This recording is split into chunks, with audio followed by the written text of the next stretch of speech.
everyone. Welcome to the Packer Universe podcast, aka the Pup List. We're a Green Bay Packers fan podcast. If I can get that out finally. Yes. Bring you relevant and Packer wow, I should just give it up. This is February. We're in the middle of the off season here. We definitely are in the off season, Tay. Couple Wisconsin guys trying to make it big time here, and we're trying to bring you tons of Packers news and anecdotes. The Packers are moving along in off season here, and we got some significant staff change to talk about here tonight. Ren, I'm your host. And right there beside me on the live camera tonight is our one and only. Yeah, Ren, Tay, what up? We're here to bring our humble, subjective opinions, Tay. Took that one for you because it was fun to say it because you clearly could not. It is definitely the off season. I like your little banner there. Clearly, everything you did up front says as much. And hey, what better way, Tay, than to usher the offseason with a stepping down of our We-fence. Let's never hear the We-fence thing again. Special teams coordinator, assistant head coach, Rich Bisaccia takes his sweet arse time, and now we are here through the entire hiring cycle of 11 teams, Tay. 11 special teams coordinators have circled around the NFL, and they're all gone. And finally, Rich says, you know what? I've thought about it long enough. Happy Valentine's Day. A little late. I'm out. Not retiring. I'm just stepping down. I'm just stepping down. And here's the quote. After taking some time to reflect over the last few weeks, I have made the decision to step down as assistant head coach and special teams coordinator of the Green Bay Packers. It followed by yada, yada, yada, yada, yada, yada. Whatever, Rich. I'm glad you've finally figured it out now, Rich. So I think one of the biggest elephants in the room, Ren, is like, why is this happening now? Thank you. It's like a la Aaron Rodgers, like weeks after. I think you just mentioned it, like 11 different special teams hires in the NFL to this date. It's like, now we're behind. We are behind. And time behind, Tay. It's done. The pickings, they are a slim day. I will tell you that. It's like all that, all that talk about wow. This offseason, we should really make some changes on special teams. It's been a detriment the last couple of years. We've lost many games, even lost our chance to go to the Super Bowl because of it. And then you come out early and say, no, Rich is our guy. We have a lot of faith in Rich. So nothing's going to change. And then he himself steps down. Thanks a lot, both. Thanks a lot, Packers, and thanks a lot, Rich, for this. Like, thank you. Like, yeah, Valentine's Day gift. Here's behind the 8 ball set of flowers for you, and good luck because gone is that time where you can be like, oh, let's strategize here. Who can we get, right? Like, who can step up? There's like, the season's just gotten over with and it's time to act. No, all that's gone. And it's like, okay, so now all that like faith you would have had or excitement about getting a new coach, getting a new special teams coach, it's just gone. Like, what can you do and what can you be happy about with this situation at all? I mean, Tay, it's a tough one.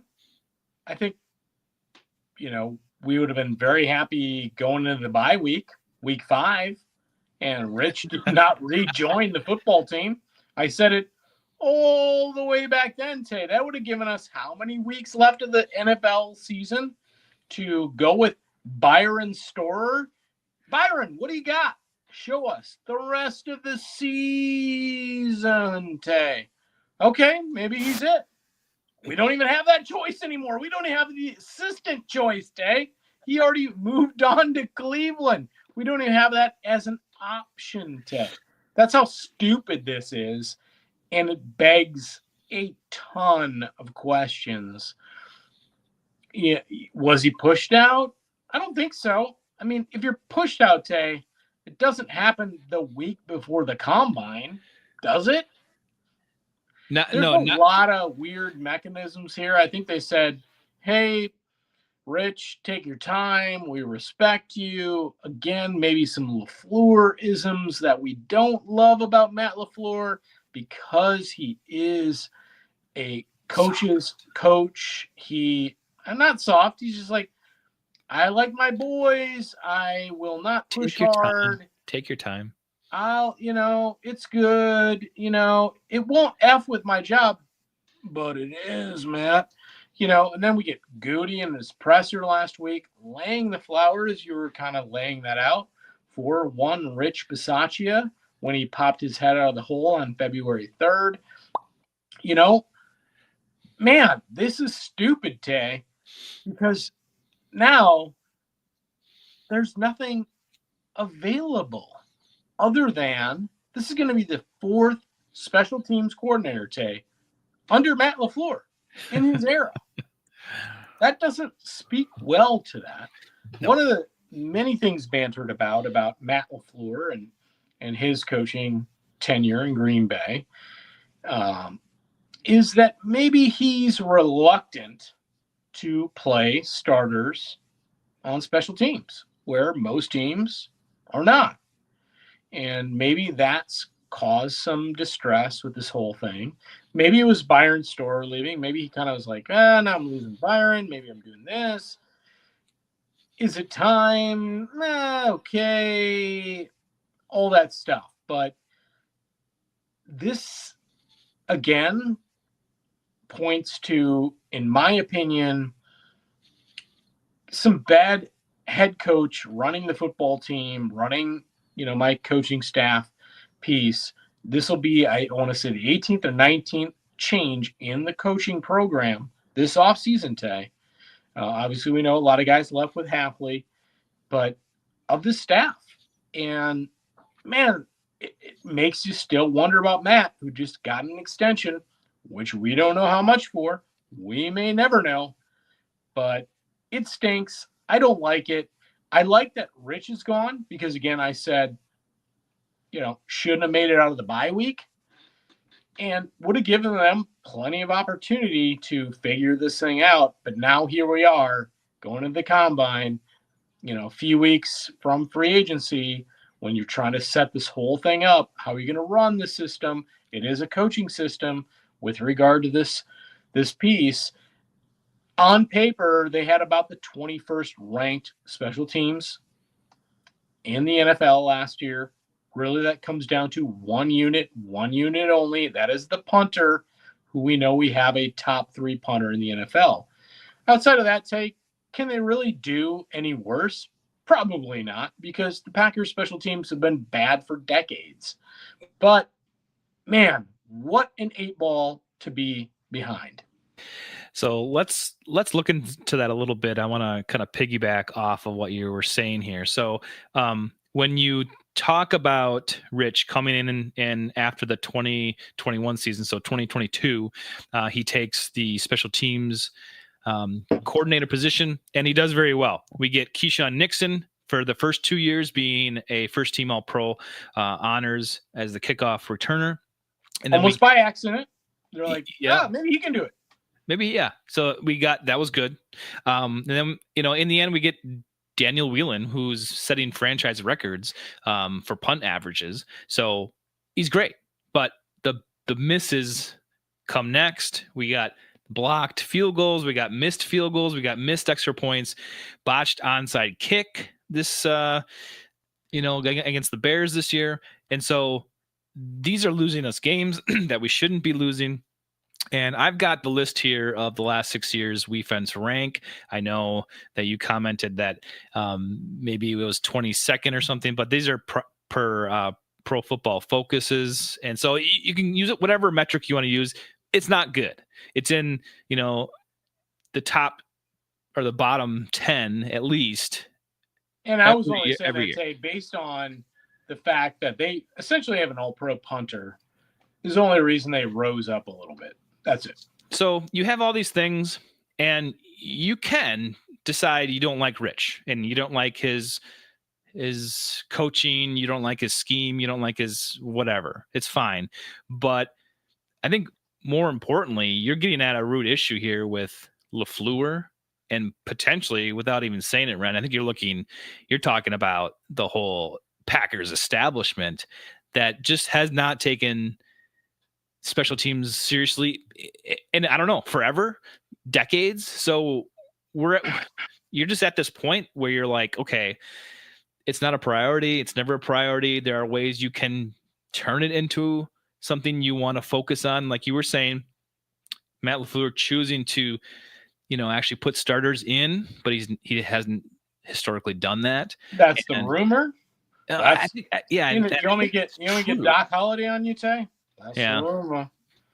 But and I think people out there point to the fact that successful teams do put their starters in more than the Packers ever have. So is this like a overarching umbrella organizational issue that Rich or no Rich, you would have had the same result? Are we going to see the same result going forward? You guys be the judge. Let us know. Let Packer Universe know. But seriously, like, there are two ways to go with this. I don't like Rich. Rich didn't do well for the organization, or this is a systemic problem with this franchise for years and years and years. Regardless of who you get in there, it's still going to have the same. You're still going to get the same result, and that's, I think, is the truth. And that's the disappointing part of this is not. And then couple it with this whole situation we're in. And it's like now you're talking about picking from the dregs of the coaching staff, unless they pick a winner off of some college team that no one's really heard about or whatever. Fine, that's fine. And I'll eat crow about it, but that's not happening. That's just not going to happen. And so we're going to settle again with crappy college special teams. Going to tell you right now, Tay, are completely different than the NFL. The whole thing is run differently.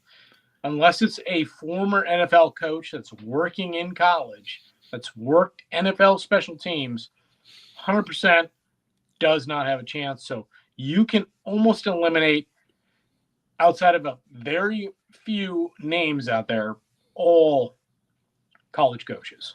It's not the same thing. It won't happen.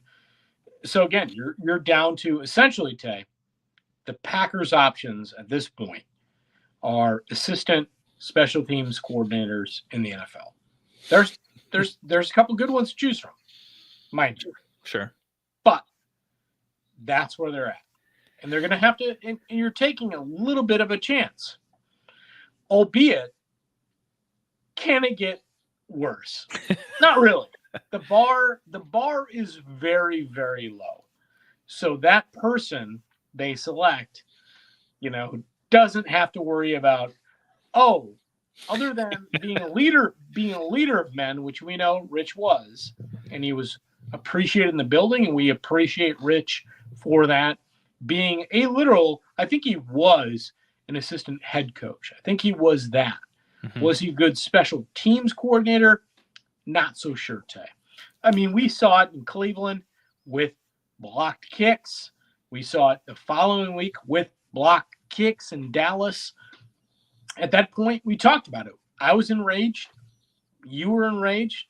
It should have never gotten further than that. We had gone through the Bisaccia experiment.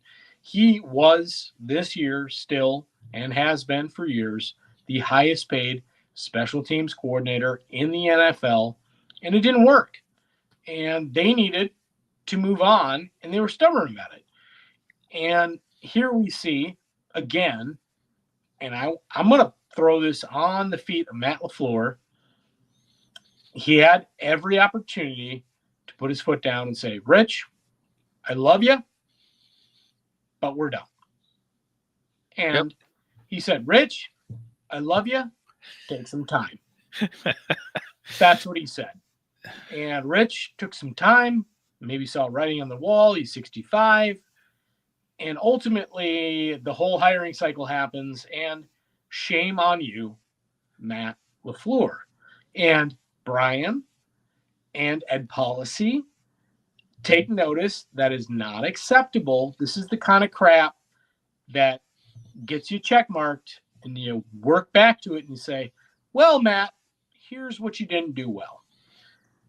You just got an extension and you already screwed this thing up. I'm sorry, but it's true, Jay. Yeah. It's true. Yeah. This is mismanagement. You're the head coach. This is a coach on your football team. Figure it out. Move on. Don't give time. He's your bro. You love the guy. I don't care. This is not a I love you business. This is a results-oriented business. You can't do that crap. And that falls on the head coach. Yeah, and you're right. It can't get much worse, honestly. I mean, we've had it. We're gonna have it, so we're here. And I guess I was kind of painting the doom and gloom picture here going forward. But I mean, do you see it any other way besides this is gonna suck and we're not gonna be changing things here in Green Bay? I mean, when it comes to the special teams, Tay, I'm not that concerned about it because it sucks so bad forever. I mean, again, we're talking about 2 decades of futility. It really only has the arrow pointing up. So whomever gets it has the opportunity to run and go with it, Tay. I'm not like, oh, God, Rich is not here anymore. This is going to be terrible next year. Really? I mean, Danny Whelan's going to punt the football. He's still going to be good at it. Orzic is still going to snap the football. He's still going to be good at that. From there, is McManus going to be able to kick? Yeah, we don't know. That's kind of, we'll see. You want to change there? I mean, again, I want some serious competition with the teacher in training camp. But other than that, Tay, it's really about, are you kicking it into the catch zone or the end zone, depending on what your situation is, and how are your, position pieces being with your gunners when you're running that stuff, and do you actually have somebody, starter or not, inserted into being quality punt and kick returners in this whole thing? That's it. This is not complicated stuff, but there are not a lot of guys who coach this kind of brand of football, Tay. Yeah. So they also have to figure out what they're going to bring in. And again, it's going to be now looking around the league at all these assistant special teams coordinators to find one that will take the step up and say, yeah, I'll take it and run with it. One of those guys, Devin Fitzsimmons, Super Bowl champ, Seattle Seahawks, is one of those names. I'm not saying I pretend to know names. I've heard this name bandied about by multiple podcasters as a potential. That's the reason I bring him up. And hey, why not? They had very, very, very good special teams by DVOA. Obviously made a huge midseason acquisition with Raheed Shaheed. And, they did well. And they take special teams as a real thing in Seattle. John Schneider. Maybe we got the wrong Ted Thompson tree here in Green Bay. I don't know, Tay. Maybe. But think about like you think about the missed kicks and the kicking game and the blocked kicks and the muffed onside kick. But think about how many times a different person's taken a kickoff this year. And then we end up like the last game, like Josh Jacobs is taking one. It's like, bingo, Tay. Going on, like it, right? And then he fumbles it, but he recovers it. But it's like we're just doing whatever now. It's like we're gonna figure out this whole thing as it goes. And thank you for saying that. That's beautiful, Tay, because that's the reality of that's how they coached. Yeah, it's kind of see what sticks. But yeah, is this gonna work today or really, Rich, you've been in the NFL, literally coaching special teams. He was coaching special teams in the NFL since the early 1980s. Ted. Yeah. And that's, again, Rich, by all sounds, is a great dude. Yeah. And a great leader of men. But with regard to what special teams needs to be in the year 2026, he's not it. And yeah, it's almost it should have been decided. It is decided. Some people will get that out there, but that should have been decided a long time ago. He's like the fact again, we're dealing with this now, and there's nothing to really pull from quality candidates. Like, shame on Green Bay once again. Shame on Matt LaFleur. It's absolutely garbage. When you think about the head coaching cycle that happens every year, you get these teams that always surface: Raiders, Cleveland Browns, Jacksonville for a time. And you're like, ooh, maybe in the Titans now, it's like, ooh, like you want to be a head coach there, right? Like that's like Robert Saleh. He got another coaching job, and it's in Tennessee. It's like these. Like, can you even picture him yet as roaming the sidelines as the Tennessee coach? I can't. But it's like, you took that job. Ew. But these are like head coach positions that you're just like, I guess. Right? Like, I'll take it. Fine. I got to do something with my life. Right? That's what I feel like Green Bay is with the special teams coordinator. It's like, oh, you're going to take the Green Bay job. Like, good luck. Like, at least Rich cashed in while he had the chance. But it's like, oh, you're going to take that job. Good luck. Like, I guess it's a cool place, historic, but they don't expect you to do anything. But yeah, their special teams are notoriously garbage, so you can go just kind of take a nap in the meeting room, and whatever you roll out there, it's cool in Green Bay.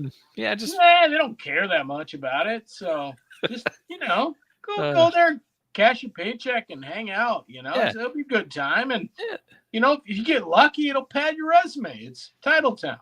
Yeah, and you're right. It's like, it's such a freaking joke, Tay. Like, even again. I hate to keep bringing it up, but it's February 17th, and it happens yesterday on the 16th. It's a joke. The whole thing is a joke. Yeah. And when are they going to take it seriously? They need to. It matters. It's cost them innumerable amounts of games over the last few seasons. And that matters in playoff seeding. So that matters in where you're playing and how that works out for you. And to them, it's and Matt and Brian, Russ and Ed need to take it seriously, because it matters overall for the product. And ultimately, whether you may win or lose games, especially maybe even in the playoffs, because one special team play, and they are magnified today, because again, I heard somebody point it out today, there are 30 plays to 40 plays on offense every game, same on defense. So, it's a big sample size, right? Special teams, maybe there's 10. Yeah. But if you screw one of those 10 up, or multiple, as the Packers have done on multiple occasions, it is massively magnified, and it costs you wins and losses. And they've done that time and time and time again. So they as an organization really need to start paying attention and get it right. I'm not saying you need to be the top 5 of special teams in 2026, but you need to actually say, we give a shit about this, because it absolutely matters in the win and loss column, and where you may or may not end up at the end of a season. And your fans know it too, and they know what they're seeing. They know what they're watching out there, and they know exactly what they're getting upset about, and it matters. But let's move on, Ren. I got one thing to say. I think you got something else to follow up with, and then we'll peace out.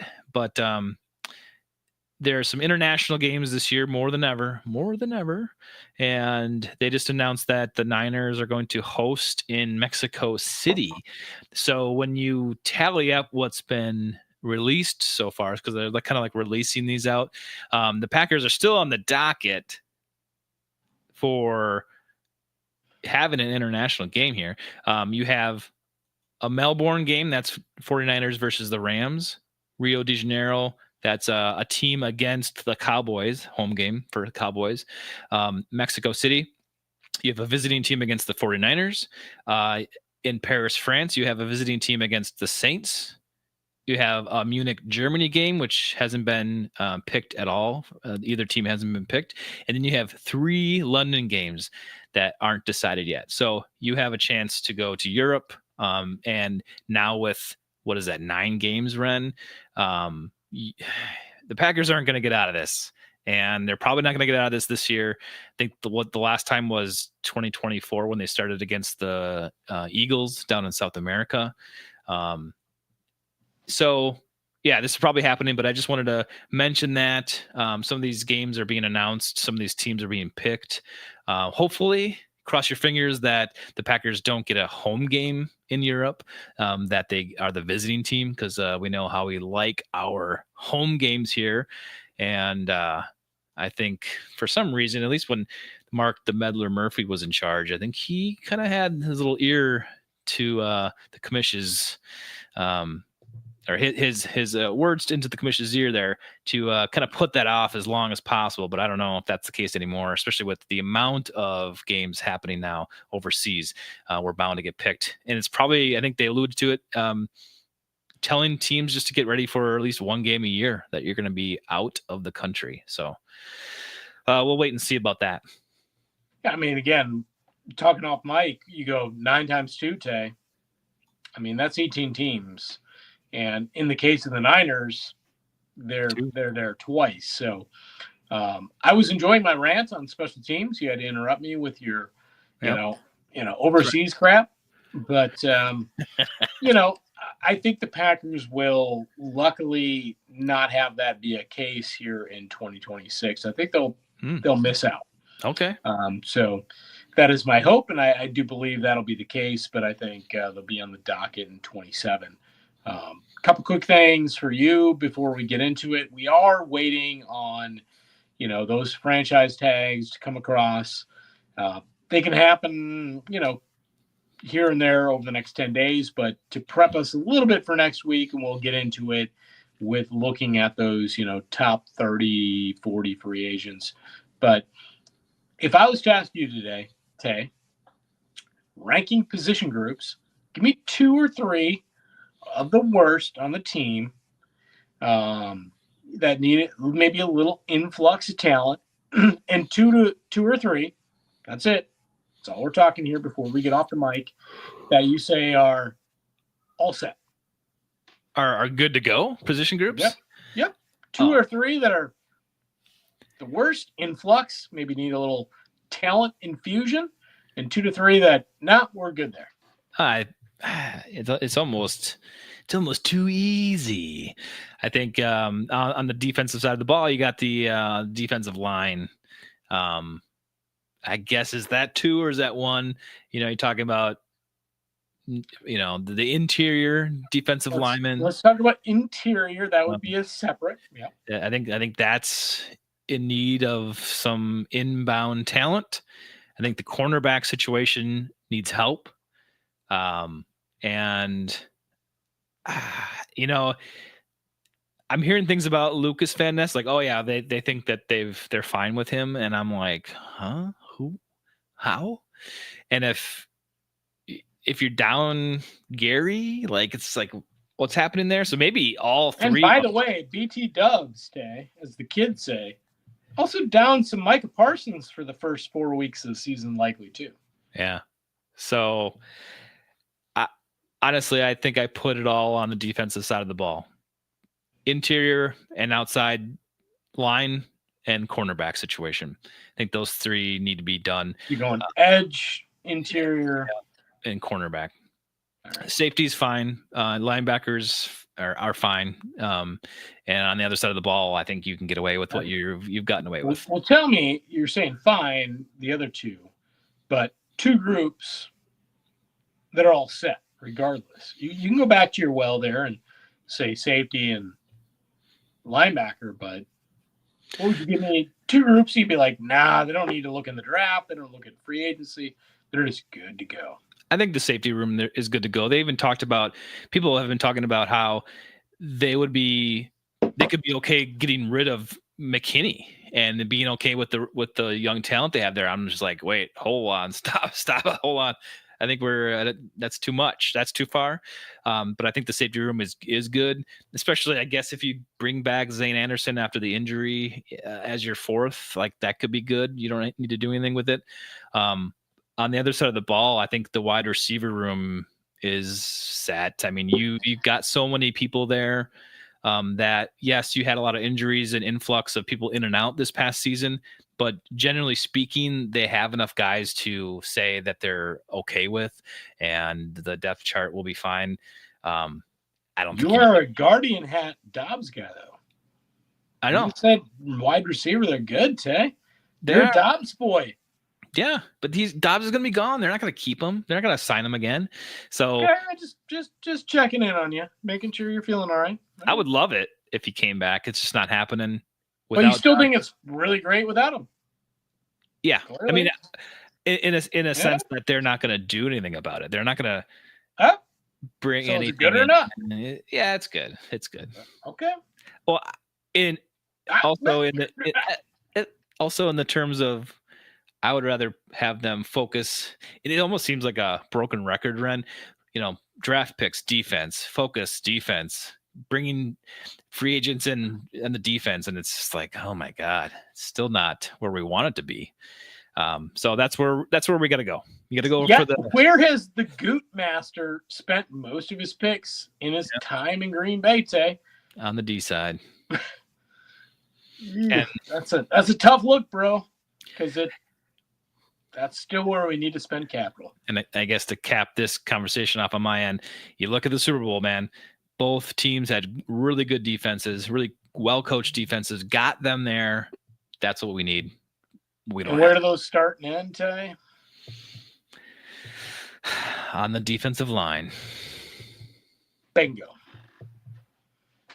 Yep. So, yeah. Yeah, let's go get some D interior guys, Tay. Maybe Kenny will be back. Kenny, bring him back. Maybe they got one big free agent signing for a D interior line guy. Those are kind of things we can talk about as we look through what's available on the free agent market with regards to maybe the top 40 guys. Now, we're not going through them, Tay. We're not going to do that in the next episode. But next episode, when we can look at position groups of need and where they can help the Green Bay Packers, Tay, on the pup list. Yes. That was your outro run, and I didn't even get it. I didn't even pick up on that. But Tay, what do you want? What do you got for me? Before you do it again, I just wanted to thank everyone for watching, subscribing, hanging out with us. We really appreciate it. So go check us out on socials, PackerUniverse.com, and of course, we do these episodes live every Wednesday. So check us out on Twitch, X, and YouTube. Thanks, Ren, for joining me. And that's a good Ren's rant tonight. I really want to pat you on the back if I was close. Good job. Good job. Thank you, Tay. So, Tay, we'll do this again until episode 349, Tay, on the pup list.